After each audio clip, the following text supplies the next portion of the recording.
सब university life enjoy करना चाहते हैं, ठीक है। तो मैं भी चाहता था चिल करूँ, सोशलाइज करूँ, इवेंट्स पे जाऊँ और हम लोग ट्रैवल करें। लेकिन जब ये इंसिडेंट हुआ तब हमने कहा नहीं भाई, that this is the right time now. अगर आपका जो वाई है, हर बिजनेस का एक वाई होता है कि why would a customer want to buy my product और यूज़ माय सर्विस, ऐसा ही है। वो बड़ा स्ट्रॉन्ग उसका आंसर होना चाहिए। सब कहते हैं कि यार एप्पल का फ़ोन जो है ना, शायद उसकी कॉस्टिंग $250 में बन जाता है चाइना में, या सिर्फ $300 का बनता है, लेकिन वो बेचता 1000 का है। तभी Apple is the most valuable company in the world right now.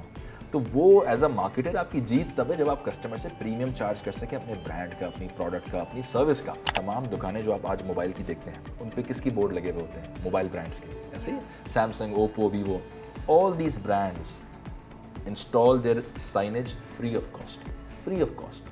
They invest in every retailer. उसको monthly allowance भी दिया जाता है। Brands pamper these retailers to the fullest. उस इंडस्ट्री में टेलीमार्ट ने कहा कि मैं आपके ऊपर कुछ खर्च नहीं कर रहा, आप मुझे मेरी फ्रेंचाइजिंग फी दें। देखिए सक्सेस अगेन इम्पैक्ट से मेजर होती है। सबसे इंपॉर्टेंट चीज़ कि जब आपने जो भी काम किया, चाहे आपने किसी ऑर्गेनाइजेशन में एज एन एम्प्लॉई रहते हुए एक काम किया हो, या आपने किसी बिजनेस को चलाते हुए एक काम किया हो, या आपने एज अ स्टूडेंट एकेडमिक्स की फील्ड में कोई काम किया हो, अगर उसका इम्पैक्ट अच्छा है, उसका इम्पैक्ट पॉजिटिव है, तो उससे बड़ा हाई दुनिया में कोई नहीं हो सकता। तो अगर आपने एक अच्छा सक्सेसफुल प्रोफेशनल बनना है, फॉरगेट एंटरप्रेन्योर, आपने अच्छा थोरो प्रोफेशनल बनना है, तो you have to get your hands dirty. You have to set your foot on the ground. You have to understand what's happening on the ground, what's the reality. और आप एक fool's paradise में ना रहें। Hello and welcome to the first episode of IBAR 1313. My name is Isha Gurdezi. And I'm Hassan Aziz. And today we'll be your hosts.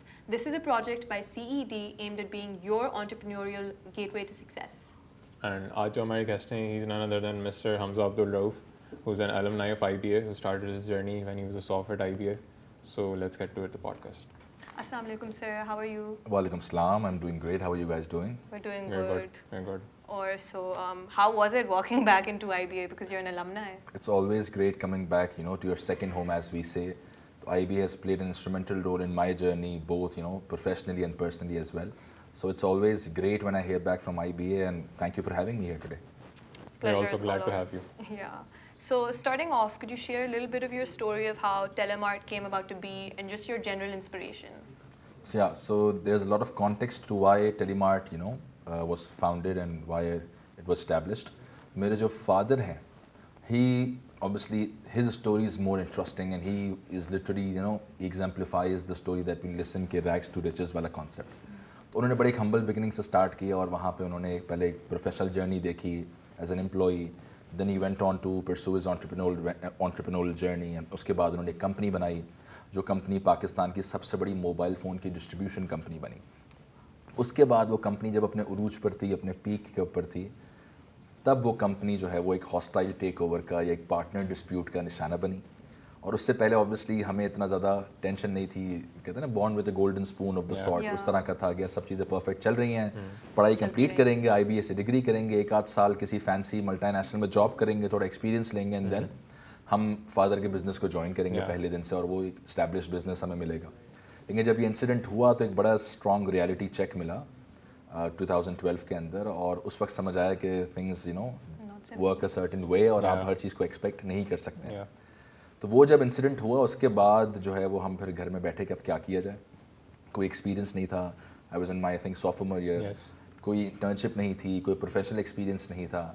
तो हमने फिर father के एक्सपीरियंस को बैंक ऑन करते हुए सोचा कि we have to do something around mobile phones and retail and wholesale, जो ऑलरेडी वो करते आ रहे थे, to be in the safe zone initially.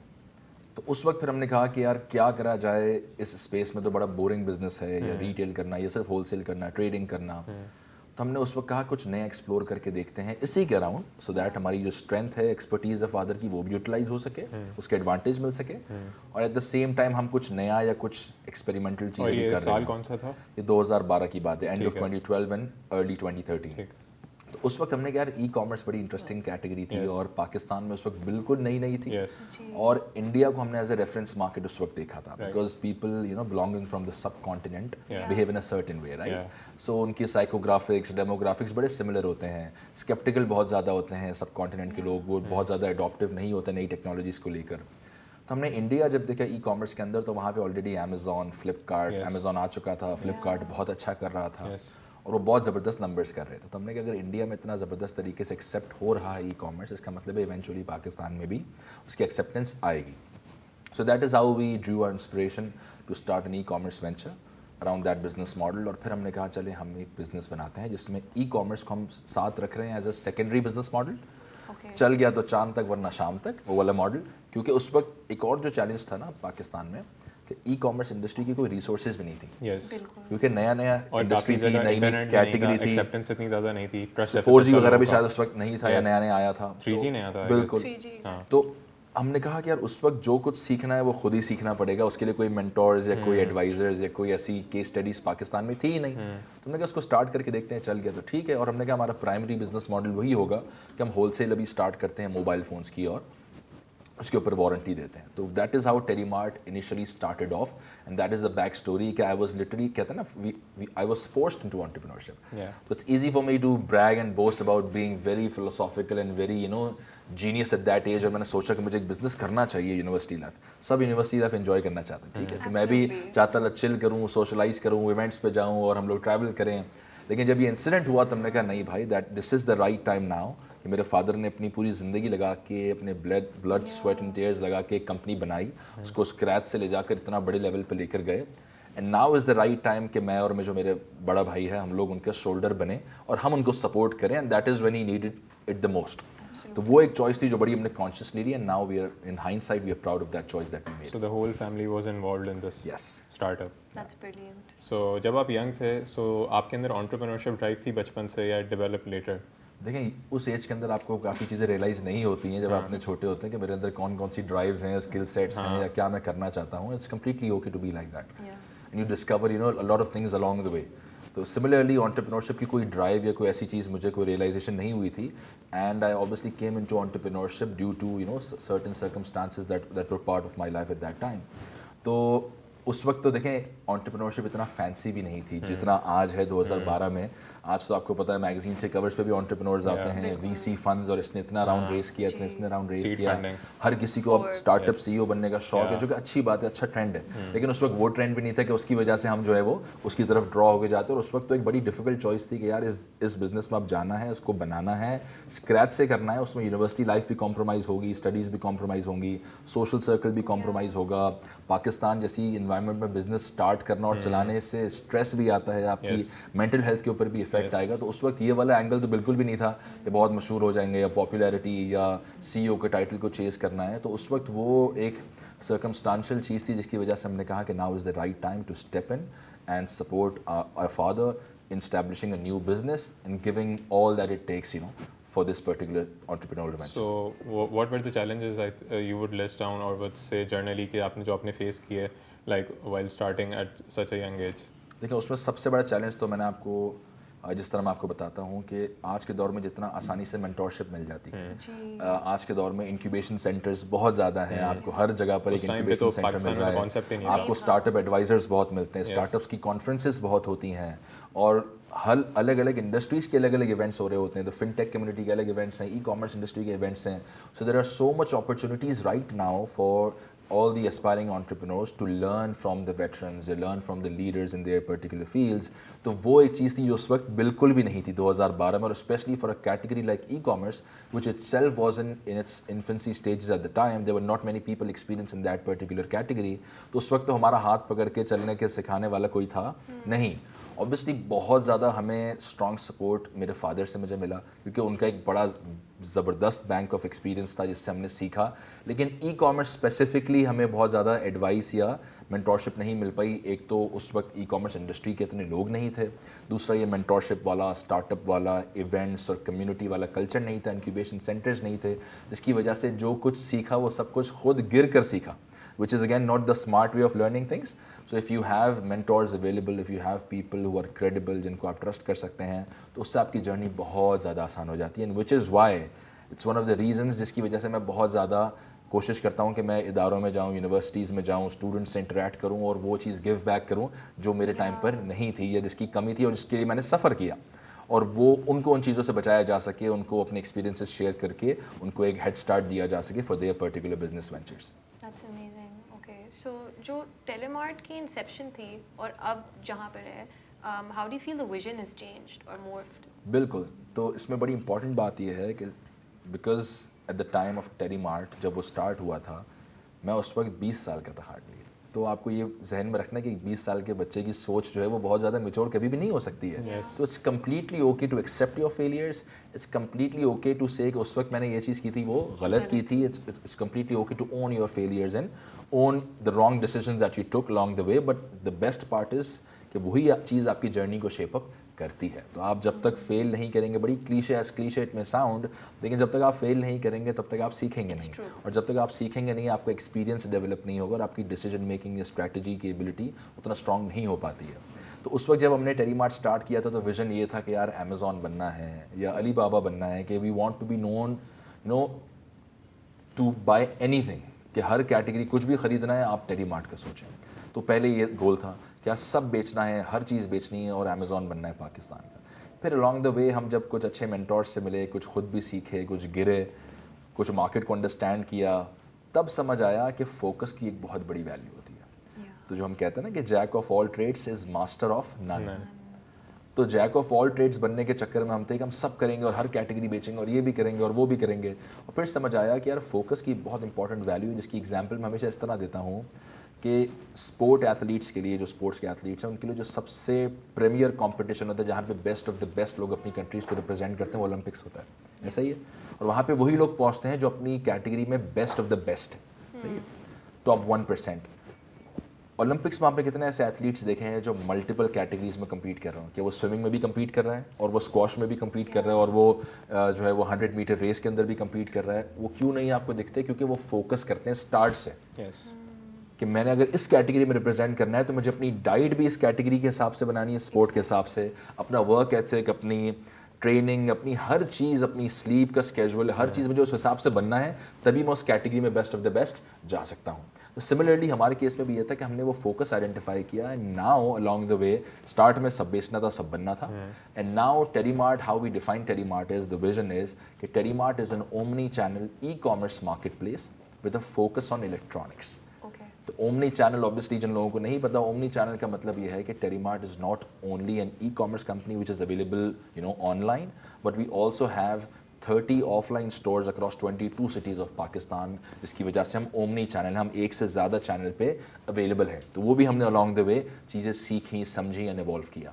So you recommend that अगर कोई स्टार्ट करे तो you recommend to them that वो एक नीश पे स्टिक करें और फिर उसको मास्टर करें, and then if they want to expand so फिर वो बाद में एक्सपैंड करें। बिल्कुल ऐसा ही है। तो फोकस जो है वो आपको बहुत ज़्यादा बेनिफिट ला कर देता है कि अगर आप फोकस करते हैं अपनी इंडस्ट्री में और जो बाकी काम है तो आप उन लोगों के साथ पार्टनर करें जो वो काम बेस्ट करते हैं। तो अगर for example as an e commerce company का टेली मार्ट कल को सोचे कि मैं अपनी लॉजिस्टिक्स की कंपनी में खुद बना लूँ, Yeah. कि राइडर्स भी मेरे अपने हो, तो वो काम मेरा नहीं है, उससे मेरा फोकस डाइवर्ट होगा, मेरा बिजनेस मॉडल जो है वो बहुत ज़्यादा बिखर जाएगा। तो इसीलिए हम फिर पार्टनरशिप्स करते हैं 3PL कोरियर कंपनीज के साथ।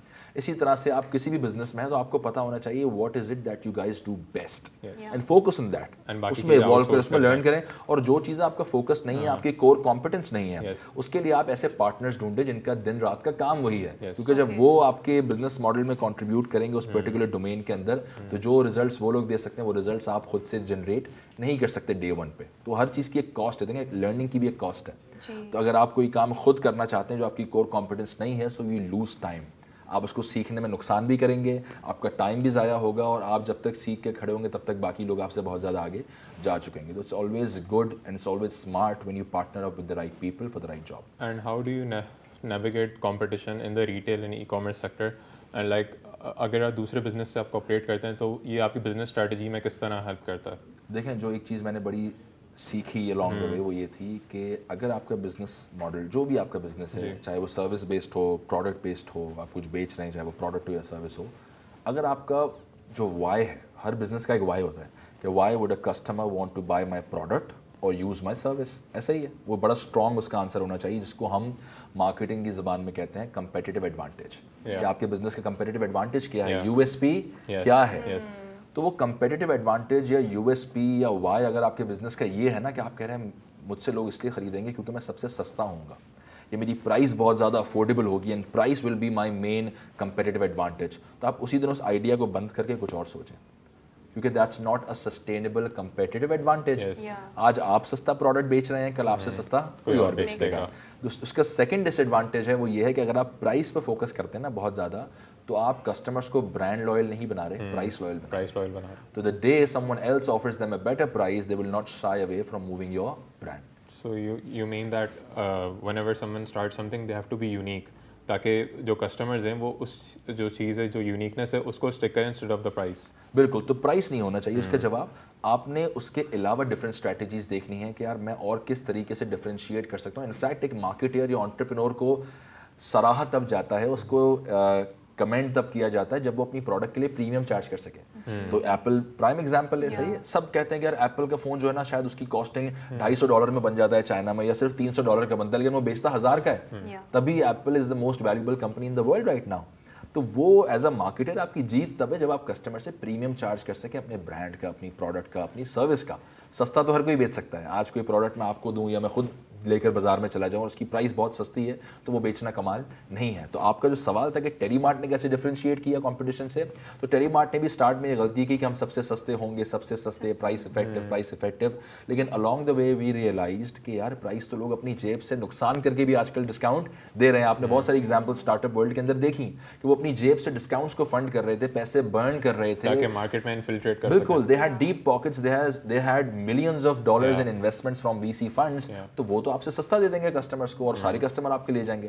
तो फिर हमने रियलाइज किया कि it's not something that we should look for in price, but हम अपनी सर्विस को और अपने फीचर्स को ऐसा बनाएं जिसकी वजह से customers stick around with us. It's not only the price. Obviously price plays an important role for a category like e-commerce because we are selling homogeneous products. We are not selling any product of our own. We are selling products which are already available in the market, from a छोटे से छोटी दुकान वाला to the बड़े से बड़े e-commerce website. So obviously price does play an important role. लेकिन apart from that we made sure कि हमारे पास और बहुत सारे reasons हों जिसकी वजह से customers टेरी मार्ट के पास आएँ और हमारी एक unique, sustainable, competitive advantage भी develop हो। All right, great. So, mashallah, say you won so many awards internationally, from CEO of the Year to Young Digital Entrepreneur. How have these achievements kind of shaped your approach towards leadership, or just generally? देखिए, recognition जो है वो बहुत important है किसी के लिए भी, एट एनी स्टेज, चाहे वो स्कूल का बच्चा हो, चाहे वो कॉलेज में रिकग्निशन हो, चाहे वो स्पोर्टिंग इवेंट्स के अंदर रिकग्निशन हो, या वो आपकी ऑर्गेनाइजेशनल या प्रोफेशनल जर्नी के अंदर आपको जो रिकग्निशन मिलती है, उनकी ऑब्वियसली एक बहुत इंपॉर्टेंट वैल्यू है और एक मोटिवेशन के तौर पर भी वो चीज़ें सर्व करती हैं। लेकिन इन चीज़ों को सर पर सवार करना नहीं चाहिए। तो एक जो बड़ी एक कॉमन आदत है, देखें, स्मार्ट तरीके, जिस तरह मैंने आपको बताया, स्मार्ट तरीका होता है कि आप सक्सेसफुल लोगों से सीखें, उनके एक्सपीरियंसेस से सीखें। तो मैं जितने भी सक्सेसफुल लोगों से मिला हूँ ना आज तक, जो लिटरली एक्चुअल सेंस के अंदर सक्सेसफुल हैं, सिर्फ सोशल मीडिया पे सक्सेसफुल नहीं हैं, और जिन्होंने बहुत बड़े बड़े काम किए हैं सोशल लेवल के ऊपर भी और अपनी प्रोफेशनल जर्नीज के अंदर भी, उन सब के अंदर अगर एक बात कॉमन है ना, तो उन सब के अंदर ह्यूमिलिटी है। Yeah. तो ह्यूमिलिटी एक ऐसा ट्रेट है जो हर इंसान को अपने अंदर डेवलप करना चाहिए। उसको हम कहते हैं ना ग्राउंड टू अर्थ, क्या कहते हैं, Down to earth. Down to earth आप रहें, Grounded. तो ग्राउंडेड रहें, डाउन टू अर्थ रहें, तो वो बहुत इंपॉर्टेंट है। तो ये अवार्ड्स हैं, आते भी हैं, जाते भी हैं, लोग इनको खरीदते भी हैं, और ये बहुत सारे लोग हैं जिनके पास बहुत सारे अवार्ड्स हैं लेकिन कुछ मटेरियल उन्होंने नहीं किया। तो you always want to be known for the work you have done and not for the awards that you have received. तो उसकी एक अपनी वैल्यू है, रिकग्निशन की वैल्यू है, लेकिन एट द सेम टाइम आपने उसे अपने सर पर सवार नहीं करना और आपने ह्यूमिलिटी के साथ उसको एक्नॉलेज करके अपने काम के ऊपर फोकस करना है। Because the best legacy that you can leave behind is the work that you have done and the impact that you have created, not only on your life but on the society at large. So, going off of that, what would you define success as? देखिए, success again impact से major होती है। सबसे important चीज़ कि जब आपने जो भी काम किया, चाहे आपने किसी ऑर्गेनाइजेशन में एज एन एम्प्लॉई रहते हुए एक काम किया हो, या आपने किसी बिजनेस को चलाते हुए एक काम किया हो, या आपने एज अ स्टूडेंट एकेडमिक्स की फील्ड में कोई काम किया हो, अगर उसका इम्पैक्ट अच्छा है, उसका इम्पैक्ट पॉजिटिव है, तो उससे बड़ा हाई दुनिया में कोई नहीं हो सकता। तो अगर आप जो भी काम कर रहे हैं उसमें सक्सेस का क्राइटेरिया मेरे नज़दीक, obviously it's subjective to each his own, लेकिन मेरे नज़दीक सक्सेस का क्राइटेरिया ये है कि आप अपने काम से जो भी इम्पैक्ट लेकर आ रहे हैं वो इम्पैक्ट अच्छा है, पॉजिटिव है, और उससे किसी ना किसी तरह, किसी ना किसी वे, शेप या फॉर्म के अंदर लोगों की ज़िंदगियाँ बेहतर हुई। So you think that success can only be achieved if someone has an impact on someone else, like other people? आप समझते हैं ये कि इम्पैक्ट दूसरों पे होना चाहिए, पॉजिटिव? स्केल वेरी कर सकता है कि कुछ लोगों का इम्पैक्ट जो है वो उनके इमीडिएट स्टेक होल्डर्स तक महदूद हो, कुछ कंपनीज का इम्पैक्ट बहुत ज़्यादा फार एंड वाइड जाता हो, कुछ लोगों का इम्पैक्ट लोकली पाकिस्तान में हो, कुछ लोगों का इम्पैक्ट ग्लोबल जाता हो, तो वो एक सब्जेक्टिव मैटर है, लेकिन बड़ा ज़रूरी है कि आप जो भी काम कर रहे हैं उसके अंदर एक बड़ा पॉजिटिव इम्पैक्ट जनरेट होना चाहिए सोसाइटी में, कम्युनिटी में या सोसाइटी एट लार्ज पे। सो जो हमारी ऑडियंस है they would be interested in knowing हर किसी की ज़िंदगी में एक टर्निंग पॉइंट होता है बिफोर डूइंग एनीथिंग, लाइक जो भी इनका प्रोसेस होता है, बिकॉज लाइक ये भी आपका जो है ये फाइनल प्रोडक्ट है, एक प्रोसेस होगा पूरे जिसके आप थ्रू गुजरे हैं, and then you here giving us an interview here podcast right now. So like आपकी ज़िंदगी में क्या टर्निंग पॉइंट था जो जिसने बहुत ज़्यादा बड़ा रोल प्ले किया आपकी एंटरप्रेन्योरियल जर्नी में? बिल्कुल, तो टर्निंग पॉइंट ऑब्वियसली बहुत सारी चीज़ें हो सकती हैं, लेकिन at the top of my mind right now is कि एक 23 साल का लड़का जिसने कहीं जॉब नहीं की, कोई प्रोफेशनल एक्सपीरियंस नहीं है और जो कि होना चाहिए, तो मेरी स्टोरी अलग है क्योंकि मुझे सर्कमस्टांसिस की वजह से एंटरप्रेन्योरशिप के अंदर आना पड़ा। अगर मेरे पास चॉइस होती, ऑप्शन होता, तो मैं आई वुड ऑलवेज प्रेफर कि पहले मैं अपनी रेलिवेंट इंडस्ट्री के अंदर जॉब करता, एक्सपीरियंस लेता, समझता और फिर बिजनेस स्टार्ट करता या उस फील्ड के अंदर आता। लेकिन चूंकि मेरे पास वो एक्सपीरियंस नहीं था, ना उसकी ऑप्शन थी, ना चॉइस थी, तो एक 23 साल का लड़का होते हुए without any prior professional experience मैंने टेलीमार्ट का पूरा franchise program A to Z develop किया।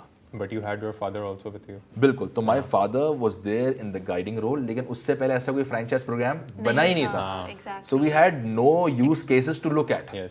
तो वो एक बहुत इंपॉर्टेंट फैक्टर था कि हमने पाकिस्तान, तो हमारी जो कंपनी की एक डिस्क्रिप्शन है जिसमें आपने भी अपने पास लिखा हुआ भी है कि हमने ई कॉमर्स और रिटेल जो इलेक्ट्रॉनिक्स की है उसको टेलीमार्ट ने डिसरप्ट किया और आगे और करना है। तो हमने ट्रू सेंस के अंदर इलेक्ट्रॉनिक्स की रिटेल को डिसरप्ट किया, और वो कैसे किया? वो इसी फ्रेंचाइज प्रोग्राम के थ्रू किया। तो वो मेरे लिए बहुत बड़ा टर्निंग पॉइंट था कि मैंने उस यंग एज के ऊपर एक पूरा नए सिरे से एक नई चीज़, एक नई इंडस्ट्री के लिए लिखी, बनाई, उसे एग्जीक्यूट किया। 2016 में मैंने वो चीज़ बनाई, लेकिन वो सही टाइम नहीं था उसका, तो हमने उसको लॉन्च नहीं किया। क्योंकि उस वक्त टेलीमार्ट को लोग जानते नहीं थे। फ्रेंचाइजिंग इज़ समथिंग जो आप तब करते हैं जब आपके ब्रांड का नाम हो, लोग आपकी फ्रेंचाइज लेना चाहें, आपका नाम लेना चाहें। तो वो हमने 2016 में मैंने बनाया उसको पूरा, उसके from the agreements to the proposals to the SOPs everything. और उसमें बहुत ज़्यादा गलतियाँ की, बहुत ज़्यादा चीज़ें इमेच्योर थी, लेकिन मेन चीज़ होती है आप इनिशिएटिव लें और चीज़ें आहिस्ता आहिस्ता रिफाइन हो जाती हैं। तो हमने जब वो फ्रेंचाइज प्रोग्राम फिर फाइनली 4 साल पहले लॉन्च किया, उसी फ्रेंचाइज प्रोग्राम की वजह से अल्हम्दुलिल्लाह आज टेलीमार्ट जो कुछ है वो है। उसी फ्रेंचाइज की प्रोग्राम की वजह से आज हमारे माशाल्लाह पाकिस्तान भर में 30 ऑफलाइन स्टोर्स हैं जो हमारे फ्रेंचाइजेस हैं, 22 सिटीज़ में हैं। और उस इंडस्ट्री में हमारा फ्रेंचाइजी आइडियल कैंडिडेट वो होता है जो मोबाइल या इलेक्ट्रॉनिक्स का दुकानदार ऑलरेडी है। He is into the business of retailing mobile phones और इलेक्ट्रॉनिक्स। इस इंडस्ट्री में आज भी और आज से 20 साल पहले भी ये हो रहा था कि तमाम दुकानें जो आप आज मोबाइल की देखते हैं उन पे किसकी बोर्ड लगे हुए होते हैं? मोबाइल ब्रांड्स के। ऐसे ही Samsung, Oppo, Vivo, all these brands install their signage free of cost. They invest in every retailer. उसको मंथली अलाउंस भी दिया जाता है, मंथली कैश अलाउंस भी दिया जाता है टू मेक श्योर कि उनका बोर्ड कंपनी के ऊपर लगा रहे। उनको गिफ्टिंग भी करते हैं, उनके फर्निशिंग भी कर देते हैं, उनकी दुकान के अंदर अपना काउंटर लगा देते हैं, उनकी वॉल बना देते हैं। उस इंडस्ट्री में जहाँ पे दुकानदार जो मोबाइल या इलेक्ट्रॉनिक्स का है वो देसी है, वो बहुत ज़्यादा जो है वो टेक्नोलॉजी से यूज टू नहीं है, फ्रेंचाइजिंग को नहीं जानता, उससे पहले आज तक कोई फ्रेंचाइजिंग प्रोग्राम नहीं देखा, ई कॉमर्स को इतना नहीं जानता, टेक सेवी नहीं है, डिजिटली इनेबल्ड नहीं है, और उसकी आदत है कि ब्रांड उस पर पैसे खर्च कर रहे हैं। Brands pamper these retailers to the fullest. उस इंडस्ट्री में टेलीमार्ट ने कहा कि मैं आपके ऊपर कुछ खर्च नहीं कर रहा, आप मुझे मेरी फ्रेंचाइजिंग फ़ी दें, जो कि लाखों रुपए में थी। आप हमें ये लाखों रुपए की फ्रेंचाइजिंग फ़ी दें, इसके एवज मैं आपकी सेल, आपकी प्रॉफिटेबिलिटी, आपकी कस्टमर बेस बढ़ा सकता हूँ through the features and different aspects of Telemart franchise program that I bring to the table and that no other retailer can replicate ever. तो ये हमारे लिए बहुत बड़ा एक टर्निंग पॉइंट था, एक हमारे लिए एक बहुत बड़ा माइलस्टोन अचीवमेंट थी कि हमने ऐसी इंडस्ट्री में जहाँ पे प्रैक्टिस कुछ और थी, उस प्रैक्टिस को एक्चुअल में डिसरप्ट किया और हम we manage to gather 30 like minded people जो आज टेलीमार्ट के ऑफलाइन स्टोर्स चला रहे हैं और वो उससे बेनिफिट कर रहे हैं। और उनके पास जो फीचर्स, जो सेल इन्हांसमेंट्स के टूल हैं, जो प्रॉफिट मैक्सिमाइजेशन की उनके पास अपॉर्चुनिटी है, वो अपॉर्चुनिटी एक इंडिपेंडेंट रिटेलर के पास अक्रॉस पाकिस्तान ना आज है ना वो फ्यूचर में रेप्लिकेट कर सकता है। तो हमने उसको उस तरह से रॉबस्ट तरीके से डिवाइस किया। So that for me in my personal entrepreneur journey is something that I am very very very proud of. And inshallah we are now aiming to take the total store count to 50 inshallah in the next 12 months. So how do you think आपने उनको convince किया कि जो market practice है usually उसके खिलाफ जाकर वो आपकी जो फ्रेंचाइज उसको बाय Golden करें? question. सो आपका यूएसपी क्या था? ज़बरदस्त। तो इसमें बड़ी अच्छी बात है कि जो टेली मार्ट की पहली फ्रेंचाइज थी वो हमजा अब्दुल रऊफ़ ने बेची थी कॉल पर। अच्छा।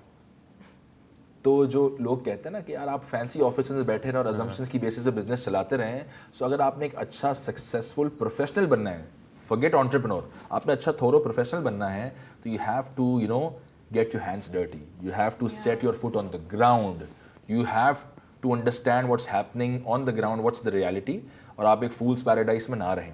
तो जब हमने फ्रेंचाइज प्रोग्राम बनाया उस वक्त ऑब्वियसली जहाँ फ्रेंचाइज प्रोग्राम टेली मार्ट का आज है और जहाँ लॉन्च के वक्त था उससे आज हमारा 100 गुना बेहतर है, क्योंकि चीज़ें इवॉल्व होती हैं, पार्टनरशिप्स ऐड होती हैं, फीचर्स ऐड होते जाते हैं, आपकी सप्लाई चेन बेटर होती जाती है। तो उस वक्त हमने उसको टेस्ट करने के लिए, जिसको कहते हैं ना गो टू मार्केट स्ट्रैटेजी क्या होगी, आप पायलट करते हैं, आप एक छोटे लेवल पे MVP करते हैं, तो हमने क्या उसको टेस्ट करते हैं और देखते हैं कि दुकानदारों का रिएक्शन क्या आ रहा है। उस इंडस्ट्री में जहाँ पे ब्रांड्स आप पे पैसे खर्च कर रहे हैं, उस इंडस्ट्री में अगर मैं कहूँगा कि सर इतने लाख रुपए फी है, तो उसका रिएक्शन क्या आएगा। तो स्टार्टिंग की सारी कॉल्स एप्लीकेंट्स को जो फ्रेंचाइज के लिए अप्लाई करते थे वो मैं बजाते खुद करता था, टू अंडरस्टैंड कि सामने से क्या सवाल आ रहे हैं, क्या क्वेरीज आ रही हैं, what is it that they find valuable, franchising fee के ऊपर किस तरह का रिस्पॉन्स आ रहा है। और जब I manage to convince someone to buy Teddy Mart's franchise, that is when I understood that there is something in this program. Obviously at that time it was not as refined as it is today. तो उस वक्त मुश्किल हुई, इसीलिए पहले 18 महीने में launch किया। जब हमने लॉन्च किया franchise program, in the first 18 months we managed to lock only 3 franchises. Okay. In the next 18 months we locked 18 franchises. Wow. Wow. And in the past 60 days we have locked 6 franchises in the past 60 days alone. Wow. तो exponential growth जिसे कहते हैं Yes. ना, तो वो तब हो पाती है जब आप as a company, as an individual, as a business model constantly evolve कर रहे हैं। And तो also हमने ये चीज़ की कि उस वक्त वो डिफिकल्ट था, उस वक्त कन्विंस करना मुश्किल था, तभी 18 महीने में 3 लोग लेके आ सके। लेकिन अलॉन्ग द वे जब हम सीखते गए, टेरी मार्ट का नाम बनता गया, टेरी मार्ट की बाकी चीज़ें बिजनेस मॉडल में ऐड होती गई, दैट इज़ व्हेन अब जो है वो लोग लाइन लगा के आते हैं कि यार हमें टेरी मार्ट की फ्रेंचाइज चाहिए। तो क्योंकि that's उन्होंने extremely दूसरे satisfying. लोगों को देखा कि वो बेनिफिट कर रहे हुआ हैं, उनको बिल्कुल बिल्कुल। So to wrap up, if you could give one piece of advice to that version of yourself जो आप बात कर रहे हैं अपने turning point में, what would it be? ठीक है, एडवाइस बड़ी सिंपल है, even for the aspiring entrepreneurs as well. ठीक है, स्टार्ट स्मॉल लेकिन थिंक बिग। तो लोग करते ये हैं कि वो बहुत बड़ा सोचते बड़ा अच्छी बात है, लेकिन वो स्टार्टिंग भी चाहते हैं इतना बड़ा स्टार्ट करें। देखिए एक बात हमें समझनी है, अगर एक क्रिकेटर को आपने टेस्ट मैच खिलाना है इंटरनेशनल लेवल के ऊपर, तो आप उसको रैंडमली घर से उठा के बगैर एक बॉल क्रिकेट की खिलाए ग्राउंड में उतारेंगे तो उसको ना चैलेंजेस का पता है, ना इशूज़ का पता है, ना ट्रेनिंग का पता है, ना बॉडी फटीक का पता है। लेकिन जो इंसान 15 साल की उम्र से क्रिकेट के स्ट्रक्चर में जाएगा, डोमेस्टिक खेलेगा, अंडर 16, अंडर 19, फिर आके रिप्रेजेंट करेगा, तो वो बहुत ज़्यादा अच्छी पोजीशन में होगा अच्छा परफॉर्म करने के लिए। सिमिलरली एक कंपनी जब पहले दिन इतने बड़े लेवल पर आप लॉन्च करते हैं तो आपको पता ही नहीं कि उस कंपनी में क्या इश्यूज आ सकते हैं। The biggest task for an entrepreneur is not to establish a business और launch a business, it is to scale a business. सबसे मुश्किल काम वो होता है बिजनेस को बड़ा करना, जहाँ पे आपके 5000 एम्प्लॉयज़ हो, रीजनल ऑफिस हो, वो काम करना कमाल है। तो इसीलिए आप छोटा स्टार्ट करें, अपने प्रोजेक्ट को, अपने प्रोडक्ट को, अपने बिजनेस मॉडल को टेस्ट करें, जिसको MVP कहते हैं, मिनिमम वायबल प्रोडक्ट। और जब आपको उससे फेवरेबल रिजल्ट्स जनरेट होना शुरू हों, तब आपको समझ आएगा कि अब मुझे इसमें और इन्वेस्टमेंट या और अपना फोकस या और अपनी एफर्ट डालनी है, इसको और रिफाइन करना है और उसको as a full time career pursue करना है। So think big, start small, fail small. जब आप छोटा स्टार्ट करेंगे तो आपके फेलियर्स भी छोटे होंगे। पहले दिन आप इतनी इन्वेस्टमेंट करेंगे तो आपका लॉस भी उतना होगा। तो अफोर्डेबल लॉस का जो कॉन्सेप्ट है, तो आपके लिए ज़रूरी है कि आप फेलियर जब जल्दी आपकी ज़िंदगी में आएगा और आप वो छोटे लेवल पे एक फेलियर होगा तो आप उससे जल्दी सीख कर उससे बेहतर काम कर सकते हैं। तो it's a never ending journey of constantly learning, constantly evolving and being completely okay and open to changing your business model along the way, to pivoting your business model along the way. Airlift started out as a ride hailing business जो बस commute पे था, eventually ended up being a quick commerce company delivering groceries. So it's completely okay for you to change or pivot or evolve as a company, as a professional, as an entrepreneur, and that is the advice that I'd like to give to everyone out there. Start small, think big, fail small, fail quick, constantly learn, be open to change and be open to evolving. Comfort zone जो है वो उससे deadly जगह कोई नहीं हो है, सकती नहीं है. है. So when you step out of your comfort zone, you try and experiment a lot of different things. You learn from your failures. You value your successes. That is when you truly, build something which is inspiring for others as well. Incredible, Chane. Thank you so much for your time and for Yes. this conversation. It was so insightful. I hope that जो aspiring entrepreneurs हैं या जो audience है वो just interested कि किस तरह इनकी journey plays out हुई and how what जो उनको मुश्किलात पेश आई and what he did. So I hope you find it interesting. We do.